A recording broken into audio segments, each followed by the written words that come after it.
Хайреддин Болғанбаев 1894 жылы Ақмола облысы Ақмола уезінде туған. Ауыл мектебінен кейін Орынбордағы Хусайния медресесінде оқыған.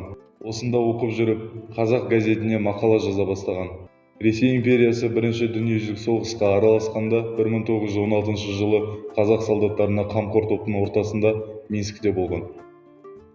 1917 жылы төңкерістер кезінде Ташкентте Мұстафа Шоқай Сұлтанбек Қожановпен бірлесіп Бірлік туы газетін шығарған. Аталған басылымның 7-14 нөмірлеріне редакторлық еткен. Қайраткер 1 және 2 жалпы қазақ съезіне Түркістан мен Сырдария уездері атынан делегат болып қатысқан. Үлкен қызметі 1917 жылы 17 желтоқсаннан 1918 жылдың 11 ақпанына дейін өмір сүрген Түркістан автономиясын құруға атсалысуы. Бұл автономия большевиктер тарапынан күшпен талқандалғанын ол ашық түрде жазды. 1917-18 жылдары Ақмолада Алаш комитетін құруға да көмек көрсетті. 1920 жылы ол басында Ұшқын газетінің кейіннен аты Еңбек туы болып өзгерген басылым жалғасының алқа мүшесі болды.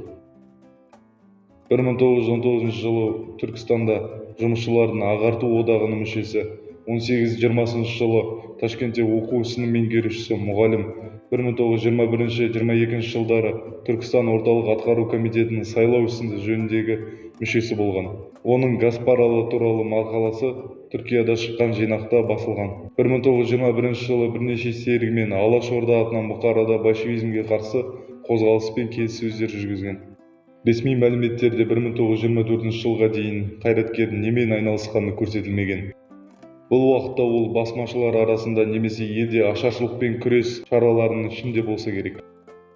1924-28 жылдары Петропавлда губерниялық халық ағарту бөлімі меңгерушісінің орынбасары, педтехникум мен Кеңес партия мектебінің мұғалімі, Кеңес партия мектебінің оқу бөлімі меңгерушісі қызметін атқарды.